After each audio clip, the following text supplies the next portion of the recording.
مدینہ منورہ یہ دونوں مبارک شہر ہیں، دونوں بڑے مبارک شہر ہیں۔ اس کے فضائل معلوم کرو۔ مکہ کتنا مبارک شہر، مدینہ منورہ کتنا مبارک شہر ہے۔ ایک بات عرض کرتا ہوں، معذرت کے ساتھ برا مت لگانا دوستوں، ان دونوں مبارک حرم کی اس وقت آنے والا حاجی انتہائی بے ادبی کر رہا ہے، انتہائی بے ادبی کر رہا ہے۔ میں ہاتھ جوڑتا ہوں، تم زیادہ عمل نہ کر سکو کوئی بات نہیں، لیکن ان دونوں حرم کی بے ادبی سے بچو۔ اس حرم کا حال دیکھو ہم نے کیا کر دیا ہے۔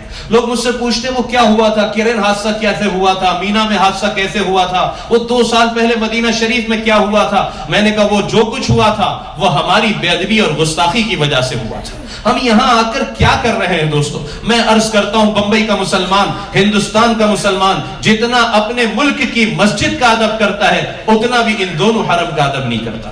کیا حال بنایا حرم کو، جا کر دیکھو، فوٹو اسٹوڈیو بنا دیا ہے۔ ایک کھڑا ہوتا ہے دوسری فوٹو نکالتا ہے، دوسرا کھڑا ہوتا ہے تیسرا فوٹو نکالتا ہے۔ اب تو گروپ فوٹو لی جا رہی ہے۔ میں پرسوں بیٹھا تھا مطاف میں، 3 بج رہے رات کے، لوگ تہجد میں اور تلاوت میں مصروف ہیں اور گروپ فوٹو لی جا رہی ہے، اور جب فلیش آ رہا ہے ان پر کیمرے کے ذریعے باقاعدہ، تو سارے لوگ ہنس رہے ہیں اور تھم بتا رہے ہیں اور چیخ رہے ہیں۔ کس قدر حرم کی بے حرمتی اور بے ادبی کی جا رہی ہے۔ یہ جگہ فوٹو لینے کی ہے میرے بھائی۔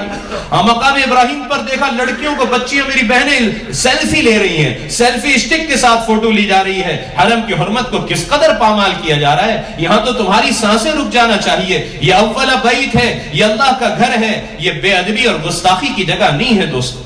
کس قدر گستاخی اور کس قدر بے ادبیاں یہاں ہو رہی ہیں۔ طواف میں دیکھتا ہوں بعض بھائیوں کو اور بہنوں کو نکاح کے فوراً بعد آ گئے ہیں، کسی نے انہیں بتایا نہیں طواف کیسے کرنا چاہیے۔ کوئی اپنی بیوی کے کاندھے پر ہاتھ رکھ کر طواف کر رہا ہے، کوئی گلے میں ہاتھ ڈال کر طواف کر رہا ہے، کوئی ہاتھ میں ہاتھ لیے طواف کر رہا ہے۔ کوئی مارننگ واک کے لیے آپ نکلے ہو یا کسی گارڈن میں ٹہلنے کے لیے نکلے ہو، طواف کرنے کا طریقہ بھی کسی نے نہیں بتایا کہ کیسے طواف کرنا چاہیے۔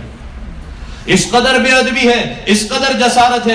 انہوں نے پچھلے 2-3 سال سے کرسیاں رکھنا شروع کی ہے، یہ ضعیفوں کے لیے رکھی ہے، جو اپنے بمبئی کی مسجدوں میں، ہندوستان کی مسجدوں میں بھی نیچے نہیں بیٹھ سکتے، اپنے گھروں میں بھی نیچے نہیں بیٹھ سکتے، مجبور ہے وہ کرسیوں پر بیٹھنے کے لیے۔ ان کے لیے انہوں نے کرسیاں رکھی۔ ہمارا جوان بھی دھڑلے سے کرسیاں استعمال کر رہا ہے، پورے حرم کو، پورے مطاف کو یعنی اسٹیڈیم بنا کر رکھ دیا ہے، ہر کس و ناقص کرسی پر بیٹھا ہے۔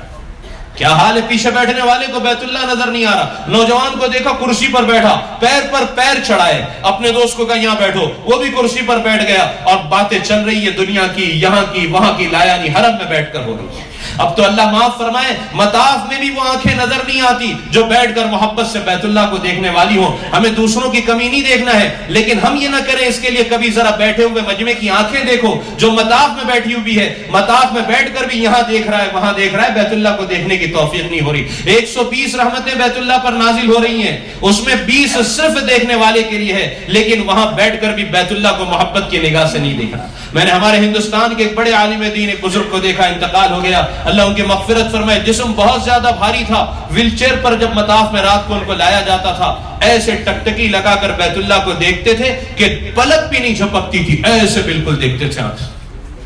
اب تو آنکھیں بھی نظر نہیں آتی کہ جو بیت اللہ کو یہ میرے رب کا گھر ہے۔ محبت کے ساتھ کچھ دیر بیت اللہ، میں آپ سے کہوں ہم میں سے کتنے ہیں جنہوں نے 15 منٹ بالکل نظر لگا کر بیت اللہ کو دیکھا ہوگا؟